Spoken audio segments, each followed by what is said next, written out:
Bismillahirrahmanirrahim. Assalamualaikum warahmatullahi wabarakatuh. Perkenalkan, nama saya Arsyad Nugraha, Prodi Ilmu Hadis semester 6 kelas A. Pada kesempatan kali ini insya Allah saya akan mencoba belajar berpidato dan menirukan sang proklamator Indonesia, Bapak Proklamator Indonesia Bung Karno. Di sini saya akan berpidato tentang jangan sekali-sekali meninggalkan sejarah. Ini merupakan sebuah pidato karya Bung Karno sendiri, dan saya juga akan mencoba menirukan atau belajar meniru bagaimana beliau berpidato di di zamannya. Dan saya telah menyiapkan sebuah teks. Mudah-mudahan apa yang saya sampaikan di dalam video ini bisa sedikit dimengerti dan menjadi bahan pelajaran bagi teman-teman yang lainnya.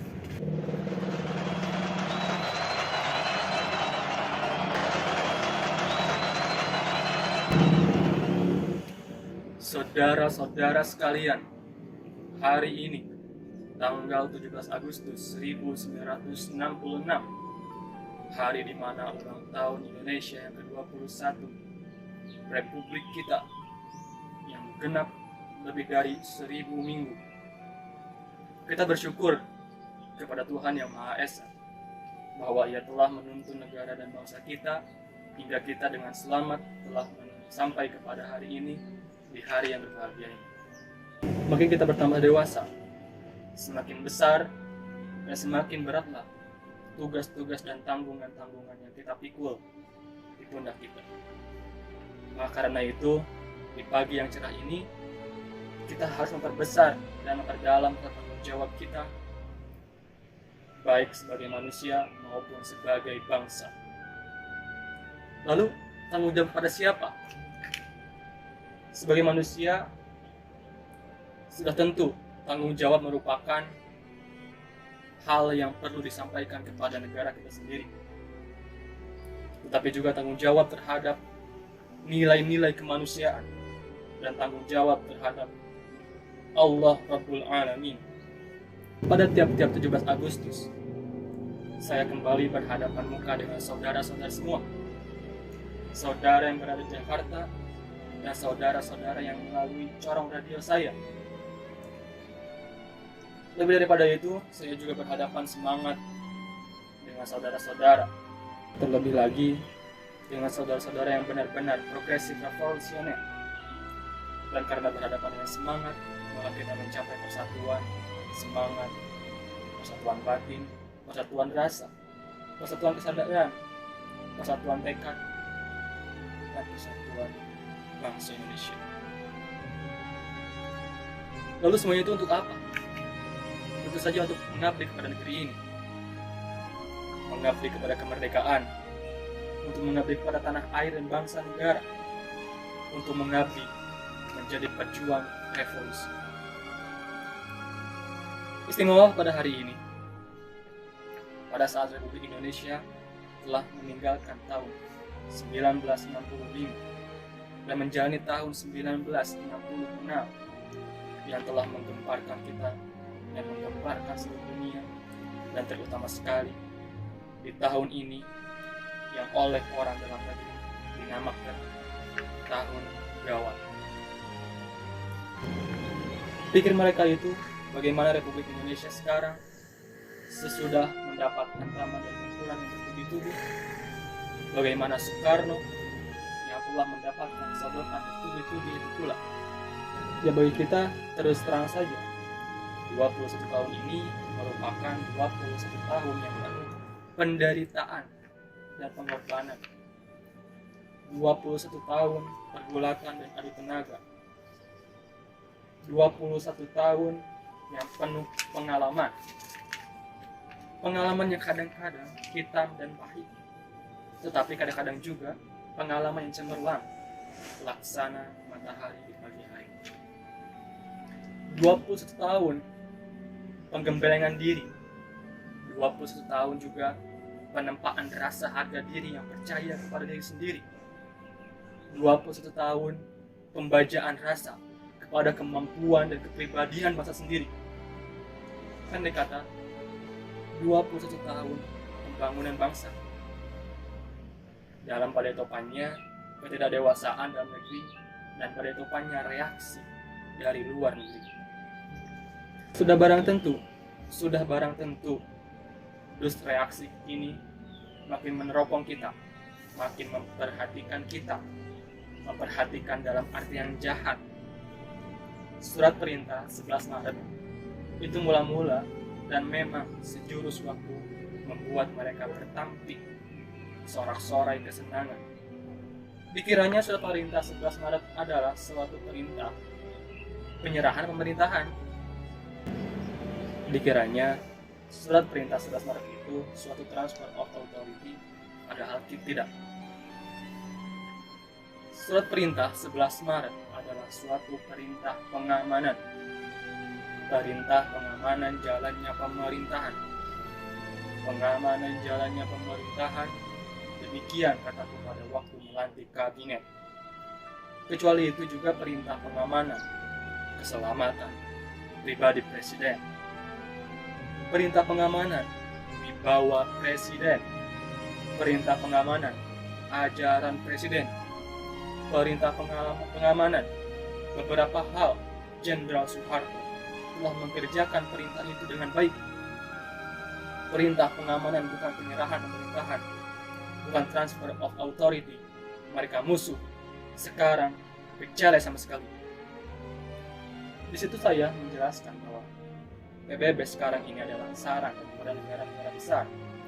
Di diplomasi didominasi oleh negara-negara imperialis. Sesungguhnya perjuangan perombakan di PBB adalah suatu bagian daripada perjuangan imperialis.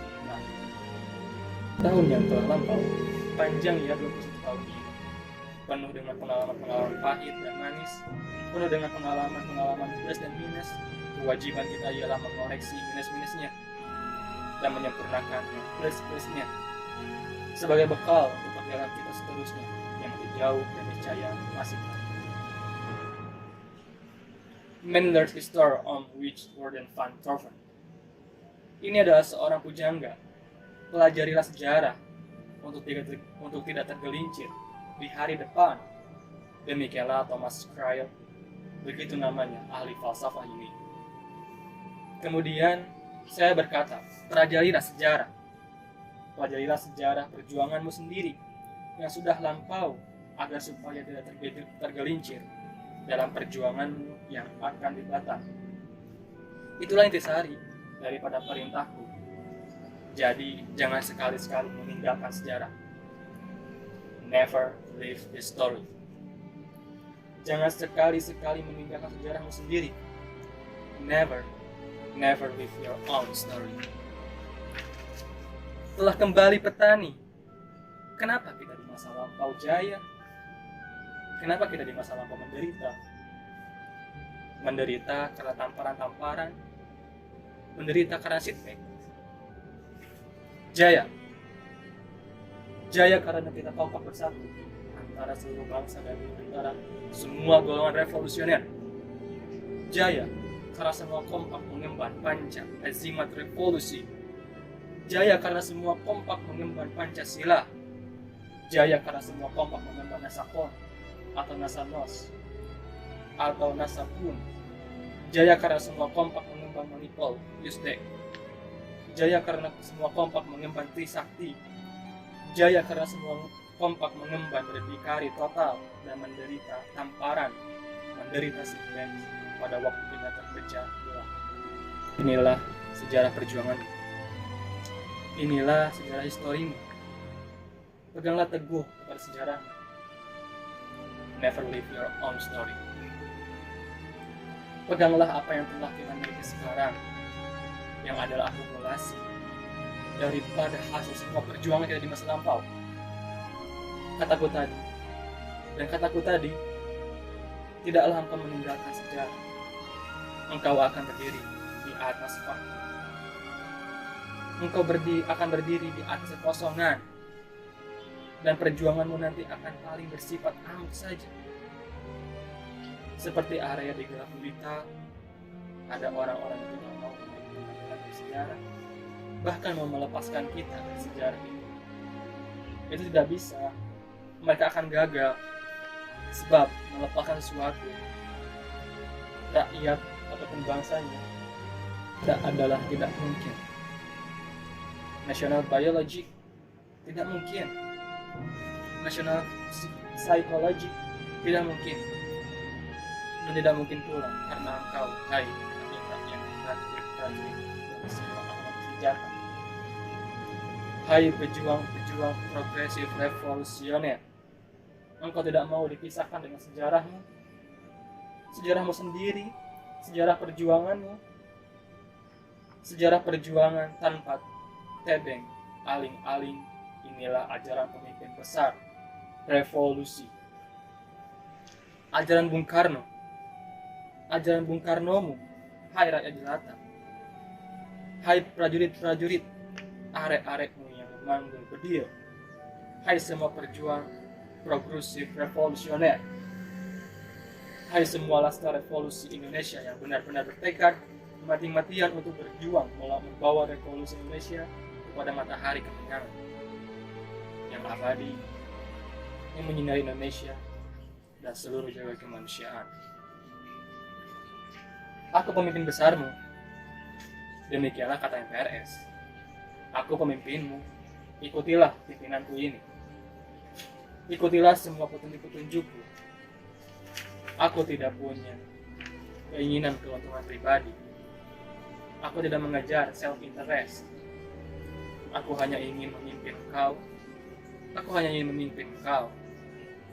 Antara lain, karena juga ditugaskan MPRS, aku hanya menunjukkan jalan kepada kalian. Aku menunjukkan jalan kepada engkau. Selain dengan engkau, tidak pernah tanpa engkau. Dengan engkau, aku berdiri di sini. Dengan engkau, aku berdiri. Tanpa engkau, aku bukan apa-apa. Dengan engkau, aku jaya. Tanpa engkau, aku gagal. Janganlah ragu-ragu. Janganlah bimbang. Marilah berjalan terus melanjutkan revolusi di atas jalan yang aku tunjuk. Ya Allah ya Rabb, ridhoilah revolusi Indonesia di bawah pimpinanku ini. Sekian, terima kasih. Nah, jadi mungkin seperti itu interpretasi dari saya yang berusaha mencoba semaksimal mungkin dan sejelas-jelasnya mengenai menirukan cara berpidato Bung Karno. Mudah-mudahan segala kekurangan dalam video ini dapat dimaklumi. Itu saja yang dapat saya sampaikan. Kurang lebihnya mohon maaf. Assalamualaikum warahmatullahi wabarakatuh.